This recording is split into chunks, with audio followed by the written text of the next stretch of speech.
នេះគឺជាចការតែជននៅខាងស៊ីមរៀបឥឡូវពុកម៉ែបងប្អូនខ្ញុំមកបង្ហាញចការគាត់ទាំងអស់គ្នាថាចការរបស់គាត់ហ្នឹងមកដល់ខែ11ថ្ងៃទី3ហើយតើចន្ទទីរបស់គាត់មានសភាពបែបម៉េចដែរបងប្អូនទេបាទគឺសភាពគឺចេញត្រួយបានស្រស់អស់ហើយគ្រប់មេឃណាពុកម៉ែបងប្អូននេះបាទគ្រប់មេឃមិនមែនមកតាមមួយមេឃទេគឺមកគ្រប់មេឃគ្រប់ដើមនេះបាទជួយទស្សនាបងប្អូននេះបងប្អូននេះបាទ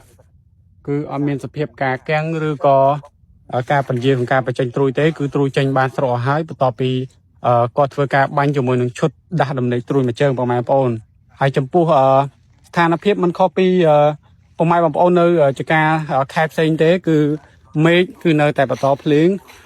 ឥឡូវបងប្អូនមេឃទៅហើយបាទគឺមេឃនៅសតុំនៅឡើយទេនេះមេឃគឺសតុំរត់តែភ្លៀងទេនេះគឺក៏មានសភាពអលឹមមកតិចហើយអញ្ចឹងមានថាមេឃមិនជាបញ្ហាទេសំខាន់ឲ្យតើពុកម៉ែបងប្អូនបានធ្វើឲ្យចន្ទទីរបស់យើងត្រៀមខ្លួនគឺគាត់បានដាក់ជីគល់រួចហើយបន្ទាប់មកក៏គាត់បាញ់ឈុតដាស់ដំណេកត្រួយអញ្ចឹង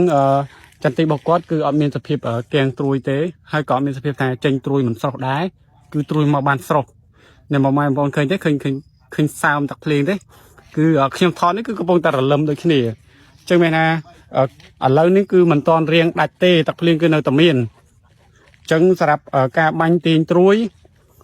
បើសិនជាផ្ទៃដីចំការបងប្អូនមិនទំនាបខ្លាំងឬក៏ទំនាបដែរប៉ុន្តែឆាប់ខ្សោះទឹកទៅវិញគួរតែស្រោតមេរៀងតាមថ្ងៃពីរថ្ងៃគឺស្រោតបាញ់ឈុតដាស់តំណែងត្រួយឲ្យហើយទៅបងប្អូនដើម្បីឲ្យចន្ទទីរបស់យើងមានថាមពលគ្រប់គ្រាន់មិនមានសភាពការពន្យាពេលក្នុងការបញ្ចេញត្រួយឬក៏ត្រួយចេញមកមិនស្រស់គ្នាបាទ